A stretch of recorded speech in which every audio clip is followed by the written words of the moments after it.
Muy buenas tardes. De nuevo, un verdadero placer estar con ustedes y en la grata compañía de Fausto Amador Arrieta. Nuestro programa de hoy es sobre la Unión Europea que se encuentra en una encrucijada peligrosa. Una Unión Europea que a partir de la década de los 90, 1992, empieza a enriquecerse, a tener, por lo tanto, una mayor presencia en el mundo, una mayor riqueza, una mayor, sobre todo una capacidad de influencia mucho mayor en el mundo para beneficios de todos, porque es una Unión Europea que busca la paz, proteger derechos humanos, desarrollo de la democracia.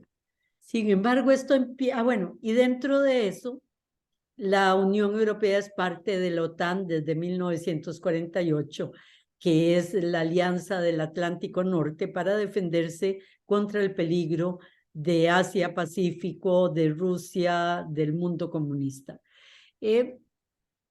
Con la invasión de Irak, Europa muestra debilidades militares, pero sobre todo muestra que tiene problemas en su relación con la visión de Estados Unidos de querer regir el mundo, de ese destino manifiesto, pero sobre todo desengrasar su maquinaria militar. Y Europa está en ese momento con una visión mucho más de negociación política y de búsqueda de la paz, como decía con anterioridad. Pero ya sin la Unión Soviética y con el ahorro militar, empieza todo, que implica el gasto militar que sufraga Estados Unidos dentro de la OTAN y que Europa entonces no tiene que hacer crecer, empieza también a ver la OTAN como algo no necesario. Ya dijo Macron hace poco que era un cadáver viviente. Pero bueno, las cosas cambian siempre, todo cambia en el mundo y sobre todo en la geopolítica, en la política y en la economía. Y en esta época, empieza con un clamor inicial de Trump de que Europa financia la OTAN, ¿verdad? Con mayor fuerza, y termina con esa OTAN envuelta en la guerra de Ucrania, debilitando así a Europa, a una Europa que está debilitada, entra en esta guerra por la pandemia, por la recesión, por el Brexit también, y la separación de Inglaterra. Esta nueva política, entonces, en Europa, regida por los mandatos de la OTAN, que pasa a ser la fuerza casi que dirige la política internacional en Europa, hace que y si a esto le añadimos la lucha por la hegemonía con China, a la que empieza a meter también a Europa, los Estados Unidos, vemos que definitivamente sí, Europa está en una encrucijada peligrosa y muy diferente a como se veía a sí misma en la década de los 90, de los 2000. Sobre esto va a profundizar Fausto y sobre esto vamos a opinar en este programa. Buenas tardes, Mimi. De nuevo aquí tratando de razonar sobre estos temas de gigantescas contradicciones. De nuevo, estamos hablando de Europa como que si supiéramos o que diéramos por sentado que Europa es una realidad, o sea, que realmente existe un cuerpo que se llama Europa con capacidad de tomar algunas decisiones. Y sí, ahí puede haber variación de diferencias y en eso está el problema, en esas contradicciones, en que precisamente mientras ha avanzado su sistema político, se ha quedado petrificado su sistema militar. Mientras ha avanzado su unidad, se ha quedado petrificado su sistema de defensa. Y entonces en algún momento llega una contradicción, pero yo quisiera comenzar desde qué cosa es Europa, o sea, de cómo viene eso. Porque hasta muy recientemente Europa nunca se había visto a sí misma como un bloque civilizatorio unitario, con intereses y destino compartido. Lo normal eran ver naciones europeas, eh, países diversos en lengua y conciencia nacional, que la mayor parte de las veces de sus historias han En estado guerra, enfrentados, en guerra perpetua. buscando equilibrio forzado de poder, compitiendo ferozmente por colonizar el mundo al servicio contrapuesto de sus propios intereses nacionales. Entonces, esto viene de lejos, desde el pasajero dominio belicoso del Imperio Español, la Francia buscando romper el cerco que tenían sobre ella los Habsburgos, desde España hasta Alemania y los Países Bajos, el rabioso dominio del Imperio Británico. Detrás de todos esos intentos frustrados de dominio universal, porque esa es la primera forma en que ven la unidad, como la dominación de alguien sobre todos los demás, subyace la ambición inconfesada de unir los destinos por la vía militar.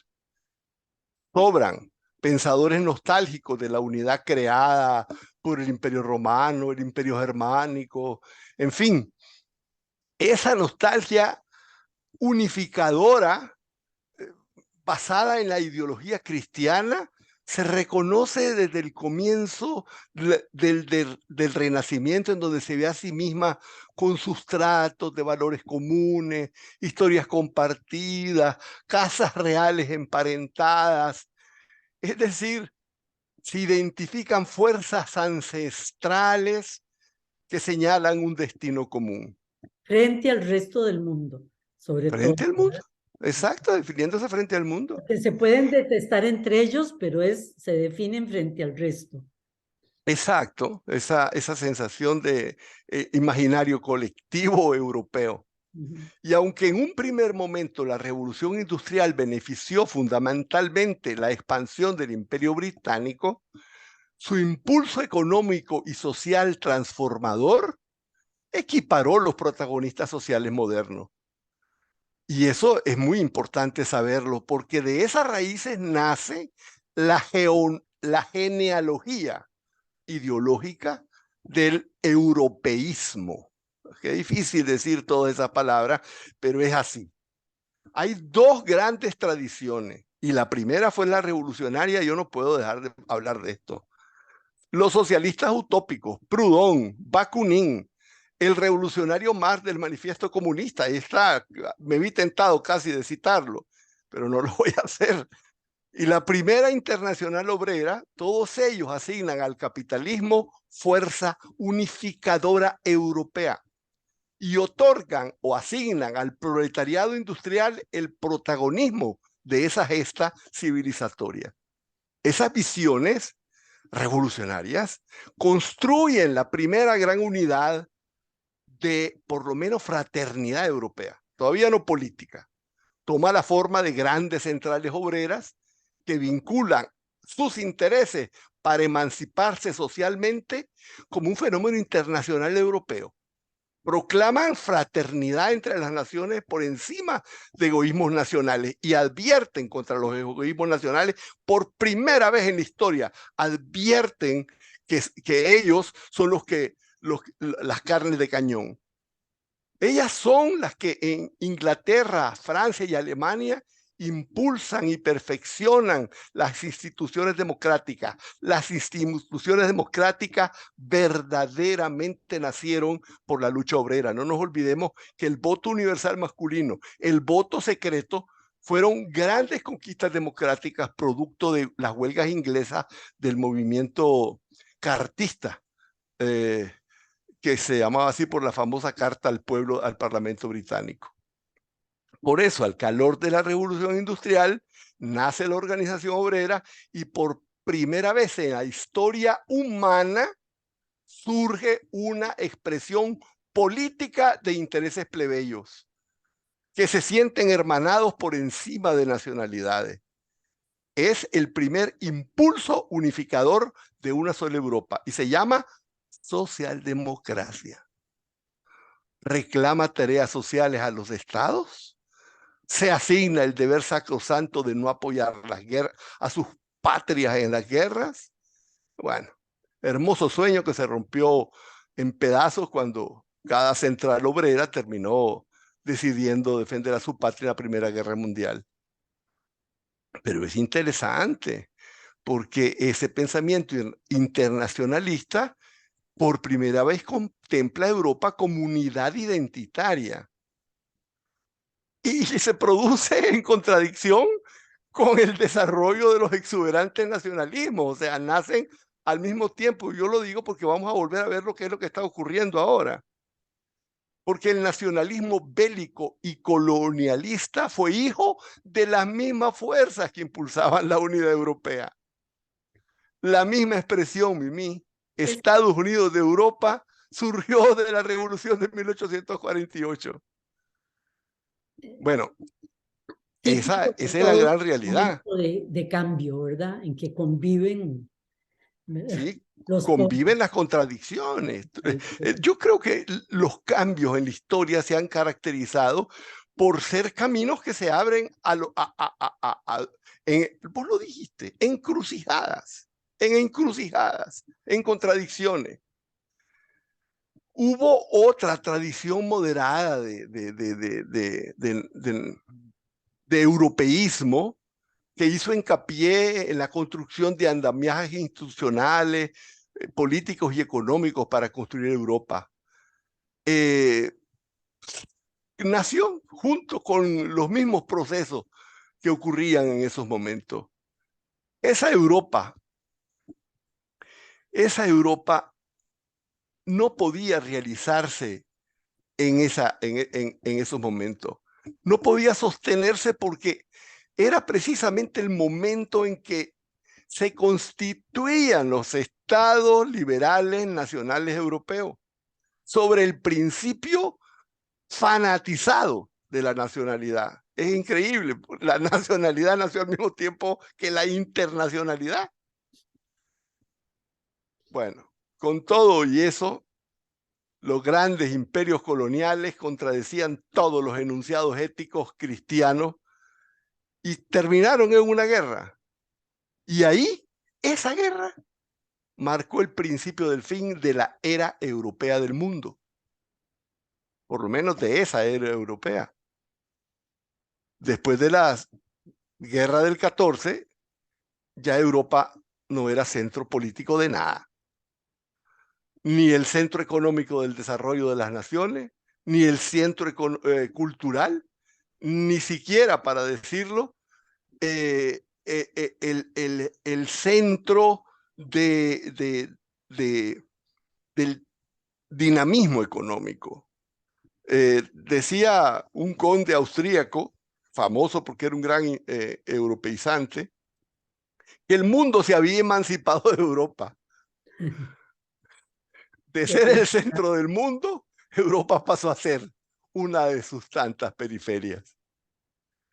Pero precisamente en ese periodo de posguerra se inician y comienzan a teorizarse las grandes ideas de la Federación Europea. Se organizaron encuentros internacionales, buscaban alguna forma de autoafirmación a nivel europeo. En 1923, este tipo que te dije, el conde Couvenove-Kalergi, presentó un proyecto de unión internacional paneuropea. Y montones de personas de esa época lo asumieron. Paul Baris, Sigmund Freud, los hermanos Mann, Stefan Zweig, Rainer Maria Rilke, el hombre que dijo sin novedad en el frente, ¿verdad? Albert Stein, bueno, Unamuno, Ortega y Gasset. Va a ser, por lo menos en nivel intelectual, y eso lo ha sido siempre, a nivel de los grandes intelectuales europeos, el verse como una unidad ha sido una constante. Y no va a ser el único esfuerzo, porque hubo un esfuerzo político, y esto hay que decirlo porque se conoce muy poco, y pudo haber cambiado al mundo, lo pudo haber transformado. El mayor abogado de la unidad europea entre las dos guerras fue nada menos que el ministro de Relaciones Exteriores de Francia y Premio Nobel de la Paz, Aristide Briand. El 5 de septiembre del 29 presentó en la Sociedad de Naciones una propuesta oficial del gobierno francés para construir una federación europea. En mayo propuso formalmente la Unión Federal Europea y propuso en la Sociedad de Naciones levantar las sanciones contra Alemania. ¿Ah? Que hubiera evitado la Segunda Guerra Mundial. Ay, mi amor, pero fíjate cuándo lo hizo. En mayo de 1930, justo después del crash de New York. Nosotros decíamos, si se hubieran aceptado esas propuestas, todo habría cambiado, pero apenas comenzaba nada menos que el peor de los coletazos nacionalistas de la historia del mundo, el que se dio después del crash de Nueva York por la caída de la bolsa de valores. Arrancaba la Gran Depresión, no había forma en que el internacionalismo tuviera ningún éxito. Nada, ni los derechos humanos, ni la democracia, nada. Nada. Nada. Efectivamente, el nazismo cuando presentó la primera propuesta apenas tenía el 18% de los votos. 3 años después estaba en el Bundestag. Bueno, además era una propuesta aislada, sin arranque de masa, desconectada de las fuerzas que pudieron haber tenido incidencia. No se conectó con los partidos políticos, ni con los sindicatos, ni con las centrales obreras. Le tenían pánico a la única fuerza que pudo haber asumido esa consigna, la socialdemocracia, que en esos momentos está en auge. Pero no, le tenían demasiado miedo porque se había dado la revolución del 17 en Rusia. Entonces el miedo al comunismo les impidió ligarse a la única fuerza que lo hubiera logrado. En los momentos cuando los castigos de la paz de Versalles, Alemania, van a hacer que renazca y se fortalezca el nacionalismo nazi, en ese momento se va a despertar el nacionalismo fascista en Italia. Es el momento terrible del falangismo, de la contrarrevolución en España. Bueno, eso terminó en la Segunda Guerra Mundial, y la Segunda Guerra Mundial terminó de despedazar la teorización de la visión unificadora de Europa. Se impuso, decía, creo que Marc Bloch, el teatro del pánico.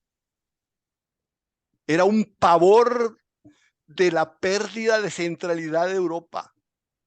Nacionalismos europeos quedaron aplastados por las botas nazis en su punto más depresivo. En todo había motivo de alarma. Asustaba la competencia industrial norteamericana en el oeste. Aterrorizaba los alzamientos coloniales en el sur. Después de la Segunda Guerra Mundial, desde la India y Vietnam hasta Algeria y Oriente Medio. Había un amenazante comunismo en el este, gigantescos movimientos obreros en el interior de cada uno de los grandes países europeos de posguerra. Era una situación bastante dura. Y fue ahí precisamente, en esa guerra, que se marchitaron los nacionalismos. Porque esa guerra enseñó el impacto desastroso de los nacionalismos. Debemos recordar que hubo en medio de la guerra una unidad europea de facto bajo el dominio nazi. Estuvo Europa unida bajo la garra militar, bajo la pata nazi, bajo la tiranía del nazismo. Había forzado unión de aduana, había integrado por la fuerza los mercados, había integrado las cadenas industriales de valor en la industria militar alemana. Bueno, por malo que fuera, los países europeos, en esa integración forzada que les dio Alemania, vieron que su integración terminó siendo la mayor fuerza que había tenido Alemania. Vieron la potencialidad gigantesca de lo que eso podía significar en tiempos de paz.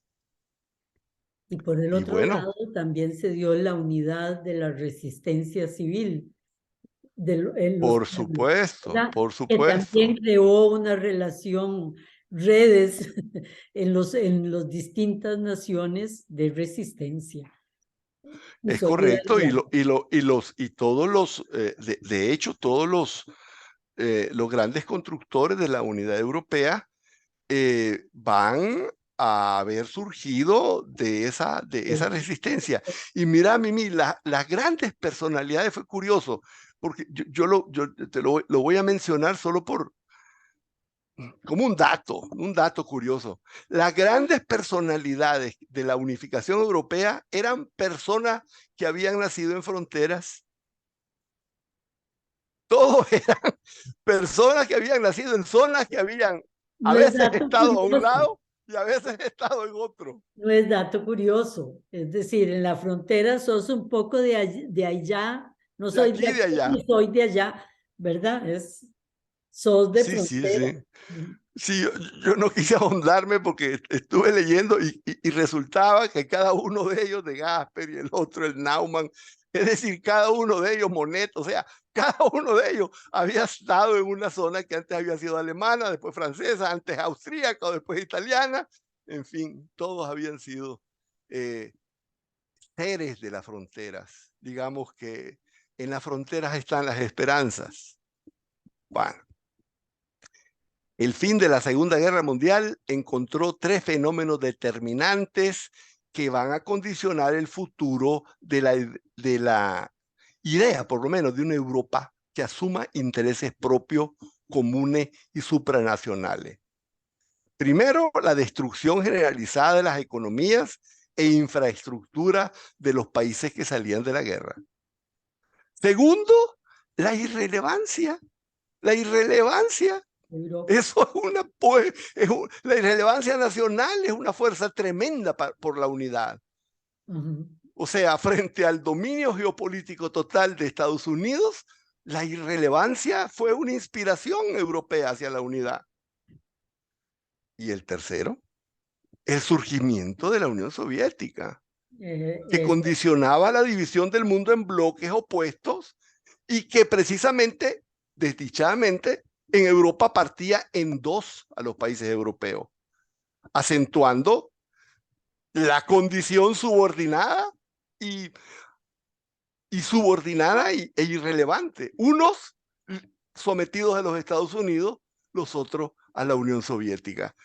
Entonces, era una situación en donde el anhelo europeísta, que significaría la creación de instituciones europeas, solo va a ser posible en el contexto de la Guerra Fría, en el contexto de la recuperación, por lo menos del lado este, los dos lados se habían de alguna manera compactado, diferentes, separados y opuestos, pero tanto en la zona soviética como en la zona occidental se había producido un acercamiento colectivo que había superado los nacionalismos. Yo no sé, yo creo que No, podría ser. esa división este-oeste, que marca Europa, porque bueno, bien lo ha señalado, eran naciones, no era una unidad, hay las fuerzas que hacen que esos nacionalismos empiecen a decaer, pero que hubieran podido unir a una Europa más grande, por lo menos la más cercana al oeste, ¿verdad? Y no la más cercana a la Unión Soviética. Pero esa separación en dos, es decir, cómo cómo perjudicó todo el proceso posterior, porque esas eran dos realidades, dos mundos totalmente diferentes. Ahora sí, vamos a un corte, regresamos con ustedes en unos minutos. De nuevo con ustedes, les recordamos que nuestro tema de hoy, la Unión Europea, y Fausto hizo un viaje por las ideas, los momentos y los históricos en los que se va desarrollando la idea de una Europa como un territorio, como una noción, como un imaginario, hasta llegar a la Segunda Guerra Mundial y a la división en dos de Europa, la del este y la del oeste. Estábamos ahí, en eso fue el quiebre del medio programa. Correcto, estábamos diciendo que de alguna manera el anhelo europeísta, el impulso a la creación de instituciones europeas va a ser impulsado precisamente por el contexto de la Guerra Fría. Es un momento dramático porque Europa, que tal vez perdió para siempre la centralidad en el escenario mundial, va a tener, sin decirlo de forma explícita, nunca se ha dicho, nadie lo ha dicho, pero siempre está la idea subyacente de recuperar un sentido propio europeo de protagonismo mundial. Pero bueno, en las condiciones De hegemonía posteriores, intelectual y moral, por lo menos, si no va a ser militar y económica, pero como el política, de pasado. alguna manera política, económica, en fin. Sí, sí, claro. Pero, pero claro, siempre está la idea de el europeísmo, la superioridad moral europea, en fin, Racial e intelectual. todas esas fantasías. Sí, claro. Bueno, eh, hay 4 condicionantes que conducen a hacer una unidad. Primero, el interés colectivo era la única forma de asegurar que no regresara la guerra. Era la única manera, que no regresaran los nacionalismos. Ya lo habían visto después de la Primera Guerra Mundial. Ese es uno. Después, la cuestión alemana. La cuestión alemana sigue viva. Era necesario que Alemania no volviera nunca a ser una amenaza y no se podía lograr eso como lo hicieron con la paz de Versalles a punta de castigos, que más bien lo agravaron. Eso es una segunda razón que te mueve a unirte. Y la otra es la reconstrucción económica nacional. Los países estaban en el suelo y reconstruirse solo sería posible sobre la base de mercados ensanchados en áreas económicas más amplias. Y finalmente, el protagonismo nacional ya no era posible. Y la única forma de tener algún tipo de protagonismo era de forma colectiva, porque eran países, así como países habían quedado relegados a un plano terciario en el contexto de posguerra. Por otra parte, esa división entre la Europa occidental capitalista y la Europa del Este condicionaba también la forma de imaginar el mapa europeo. Y vos lo dijiste, fue tremendo porque los países occidentales se arrogaron, se pusieron el título europeo. Y los otros eran los países de la cortina de hierro. O sea, Y además ya más no eran... cercanos a Rusia, por lo tanto más cercanos a Asia y menos Es, europeos, ¿verdad? Menos así es. europeos que nosotros. Y terminó, esa visión terminó calando muy fuertemente. ¿Quién se imaginaba que Polonia era parte de la Unión Europea? Nunca. O Hungría ya estaba, bueno, Bosnia. era algo muy así. Y bueno, sobre esa base comenzó la construcción europea en las condiciones de la Guerra Fría que lo condicionaban todo, y el primer problema que resolver era la cuestión alemana. Había que reconstruir el continente sobre las bases no de una Alemania débil, sino de una Alemania fuerte. Eso era una tremenda contradicción. Para Pero los la estados, elección había sido muy dura de hacer lo no, contrario. pero es interesante porque eso era un problema para Francia, pero no para los Estados Unidos. Porque los Estados Unidos habían salido tan poderosos que eso no los asustaba y además estaban ocupando Alemania. Para los Estados Unidos, el problema alemán era otro. El problema alemán era usar a Alemania en la Guerra Fría contra el comunismo. Y para eso, como estaba dividida Alemania, necesitaba una Alemania fuerte. Y para tener una Alemania fuerte necesitaban que tuviera un desarrollo económico espectacular. Por otra parte, los problemas de Estados Unidos eran diferentes. Para Estados Unidos, los problemas políticos de Europa se centraban en que contuvieran a los partidos comunistas, porque el problema de los partidos comunistas significaría la posibilidad de reforzar al otro lado de la Guerra Fría.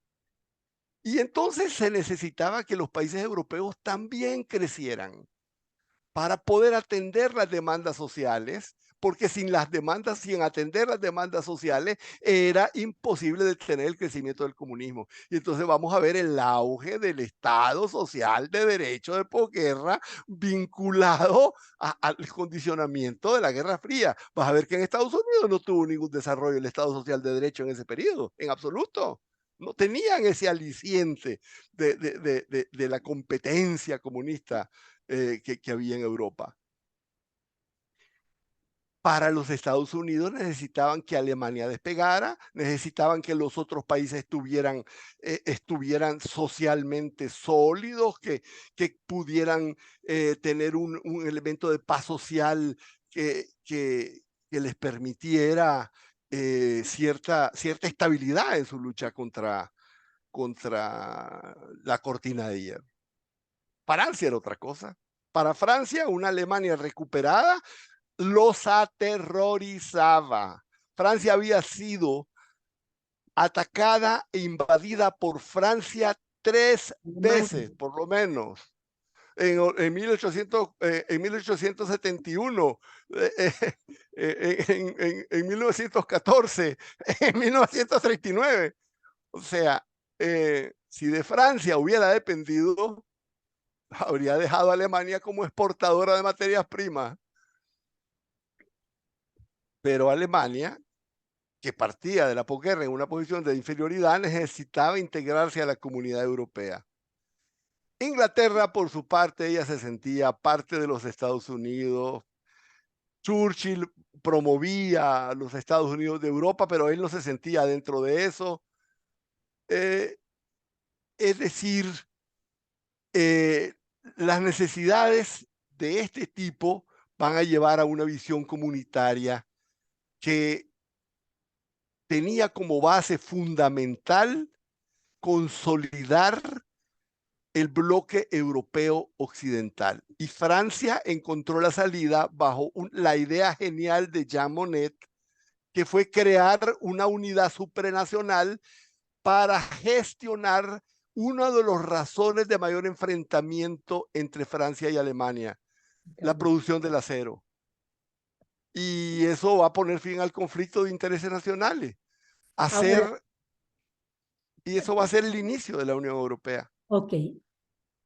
El inicio, después el enorme crecimiento económico, como decía, que se da ya en el 92, 1992, ya Europa es la segunda economía como bloque del mundo, pero es ahora, Fausto, es decir, es la encrucijada, es esa Europa fuerte, esa Europa defensora de la democracia, esa Europa defensora del diálogo, esa Europa invirtiendo en el desarrollo de derechos humanos, etcétera, etcétera, en este momento totalmente desdibujada frente a lo que está pasando?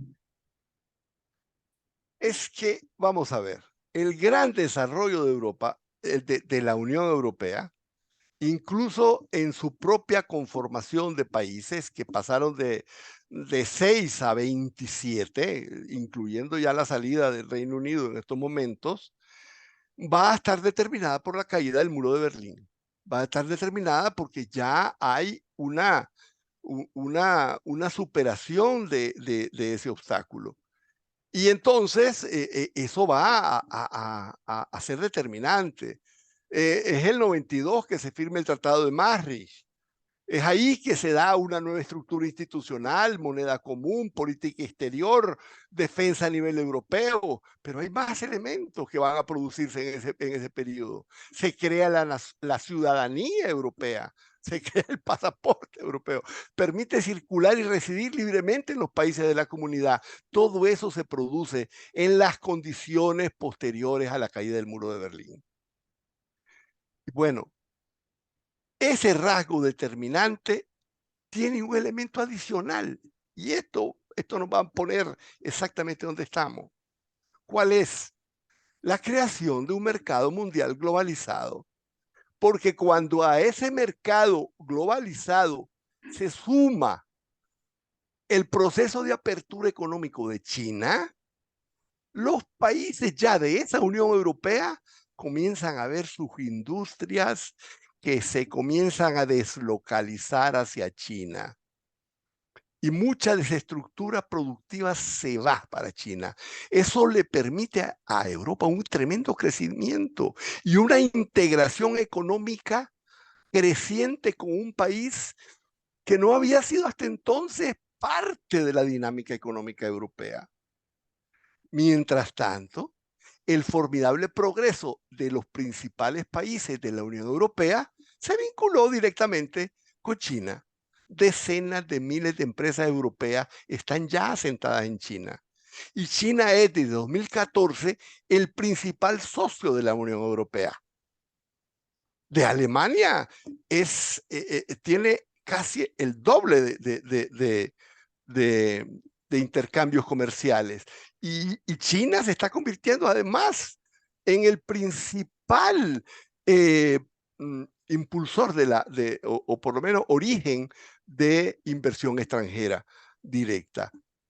Es decir, la integración de la economía de la Unión Europea comienza a estar más integrada con China que con los Estados Unidos, que es su aliado militar. Y aquí vamos a entrar en la contradicción, porque para eso tenemos que definir la contradicción. En las cadenas internacionales de valor está más vinculada China con los Estados Unidos y en el aparato militar, sin embargo, no. De esta manera, los intereses de desarrollo económico, incluso tecnológico, incluso sociales de la Unión Europea, están cada vez más vinculados a su cooperación e intercambio con China, no con los Estados Unidos. Los Estados Unidos, desde el punto de vista de política social, son un atraso. Son una cosa que no es en absoluto atractiva. Pero al mismo tiempo que evolucionaba el aspecto político y administrativo de la unidad europea, se verificaba un inmovilismo, una petrificación del aspecto de su defensa. La OTAN siguió funcionando bajo dirección de los Estados Unidos como único instrumento multinacional de defensa de la Unión Europea. Los Estados Unidos siguieron siendo líderes de la Unión Europea en unas condiciones en las que los Estados Unidos no son el mayor interés económico de la Unión Europea. Esa dualidad va a plantear una contradicción muy difícil de resolver, por lo menos yo creo que casi imposible en el corto plazo. Es una realidad económica que difiere de la autonomía militar. Es un contraste que va a interferir con la propia autonomía de su afirmación económica.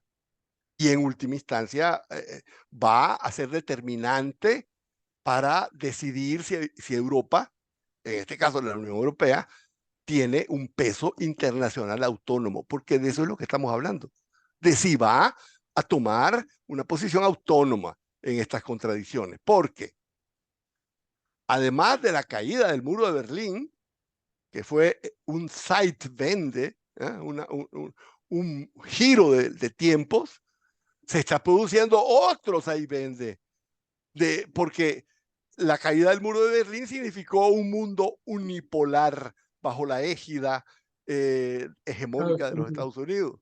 Y en estos momentos se está produciendo poco a poco otro en donde se está creando una situación multipolar. Por eso es bien interesante el discurso de Scholz en China. Scholz en China lo dice abiertamente y es el primer líder europeo que lo dice con toda claridad. Nosotros estamos por un mundo multipolar, dice. O sea, está refiriéndose precisamente a que no quieren a nadie que sea hegemónico. Sin embargo, todavía no están haciendo nada. Nosotros decimos, ¿cómo No se pueden entenderlo? escapar de la garra en que los tiene Es los que, es Estados que Unidos están en una trampa, obligándolos. es una Están trampa. en Por una eso trampa. cuando inmediatamente después de la de los inicios de la invasión de Ucrania, de la guerra de Ucrania, Alemania decide, vamos a tener una inversión masiva militar, están dando un paso, en fin, que los Estados Unidos que estaban reclamándole a Europa que tuviera inversión militar, estaban diciendo, haga inversión militar, pero entregando su dinero a la industria de guerra norteamericana, no desarrollando ustedes su propia industria de guerra, de forma que es un proceso de ajuste que puede ser muy peligroso, porque desde el gobierno de Trump, los Estados Unidos han considerado a China un peligro geopolítico. El gobierno de Biden puso a China como un desafío geopolítico fundamental y ya ha logrado que la OTAN se plantee una situación posible de confrontación con China. Es una política de bloques que está arrastrando a Europa, que la está arrastrando en contradicción con sus intereses. Eso. En contradicción con sus intereses y sin capacidad de respuesta en los otros con facilidad. O sea, puedes quedar como realmente un sándwich en medio de una confrontación que ni siquiera es la suya, ¿verdad? En efecto, y Y todo en muy débil. beneficio de la geopolítica norteamericana en contraposición con su propia, lo que decíamos, estrategia autónoma. Y para nosotros muy grave, porque siendo patio trasero de una potencia como los Estados Unidos, es decir, Europa era un balance a la hora de poder sobrevivir en temas políticos, en temas económicos, ¿verdad? Tenías ahí la posibilidad de un lugar donde berrear por ayuda, como país débil, como zona en peligro. Es decir, eso existía. No es que fuera una maravilla, pero digamos, era un salvavidas en el buque. Y resulta que ahora el salvavidas ay, pierde su fuerza y pierde su rumbo y pierde en el camino hasta sus posiciones, ¿verdad? O está perdiendo, no digamos que pierde, está perdiendo y puede perder. Y eso es muy peligroso para todos, ¿verdad? Para todos, para el balance, incluso para la democracia. Eh, lo que es curioso, Mimi, es que está ensanguchada en dos cosas. Bueno, las grandes preguntas son, ¿va a lograr hacer valer sus intereses centrados en contribuir a un mundo multipolar o va a alinearse al hegemón norteamericano? ¿Se va a someter simplemente asociado a los intereses geopolíticos de los Estados Unidos? Pero hay otra contradicción, Mimi. Al mismo tiempo que se está produciendo esa enorme necesidad de afirmación ¿cómo te diría?, de afirmación europea, está viendo nacer en el seno de cada país movimientos nacionalistas, Mimi. De la peor Está calaña. renaciendo movimientos nacionalistas de la peor calaña. Entonces yo decía sándwich, es un triple sándwich, es un club sándwich. O es un sándwich en el que uno no lo ve ganador, no va a terminar como él, ¿verdad? Sino un sándwich que realmente nos hace ver futuros difíciles para la Unión Europea. Y como digo, y como reflejo para nosotros también, para todos, Claro, por supuesto, por ¿verdad? supuesto. Ese papel de balance entre este y oeste que te jugaba, entre norte y sur, que te jugaba la Europa, la Unión Europea, ¿verdad? Como unión. Y ahí es muy difícil perder, es muy doloroso perderlo. Nos quedan 4 minutos, Fausto. Yo creo que aquí, Mimi, es importante meter un tercer, un cuarto protagonista, porque ya hemos puesto 3, la Unión Europea, Estados Unidos y China. Necesitamos poner un cuarto protagonista, el sur, los países desarrollados. Ellos son determinantes también en este juego. Y la única forma en que ellos puedan afirmarse es permitiendo, o por lo menos impulsando o apoyando un desarrollo y afirmación de la Unión Europea. Porque, de nuevo, aislados y separados tampoco van a tener mucha relevancia. Pero bueno, en esto es como plática de presos. Nosotros lo más que podemos hacer, es decir, bueno, ¿de dónde van a venir las fuerzas que van a cambiar esto? Por lo pronto, el panorama es un panorama difícil. Yo creo que los pensadores europeos, los políticos europeos, yo me imagino a Scholz hablando con Macron cerrados y después de A haber Scholz y pasado Macron sin de... dormir, sin No, dormir. es que yo me los imagino hablando entre ellos, pasando para ver si tiene micrófonos Estados Unidos. Vos viste que los Estados Unidos controlan hasta las llamadas telefónicas que tienen entre ellos. Vos viste que incluso salió las grabaciones de cuando en medio de uno de los conflictos anteriores de Ucrania, la responsable de los Estados Unidos de la política exterior le estaba diciendo al embajador de los Estados Unidos en Ucrania, mande al carajo a la Unión Europea. O sea, el grado de control que los Estados Unidos tienen sobre Europa es muy alto y la capacidad de maniobra de estas direcciones es bastante difícil. Pero Se por necesita otro valor. lado, la Europa también, ya sabemos que la humillación provoca rebeldías, ¿verdad? Es decir, hay muchos escenarios posibles, pero los grados de humillación o hace que baje la testa la persona, ¿verdad? Y acepte su estado de humillación porque no se siente con fuerzas para ir más allá, o crea esa unión y la rebeldía frente a quien está imponiendo.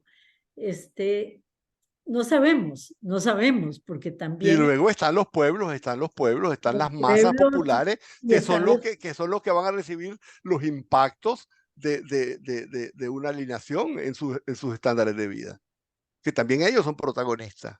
exacto.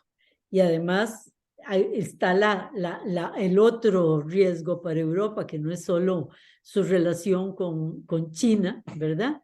Que es tan buena y que la necesaria, sino las migraciones, productos de los conflictos no resueltos en África y el Medio Oriente. O sea que Que han estamos sido producidos precisamente por los Estados Unidos. exactamente todo es, ¿verdad? Bueno, hemos llegado al fin del programa. Ojalá lo hayan podido disfrutar igual que nosotros y nos vemos el próximo miércoles. Muy buenas tardes. Buenas tardes, Mimi. Buenas tardes, Fausto.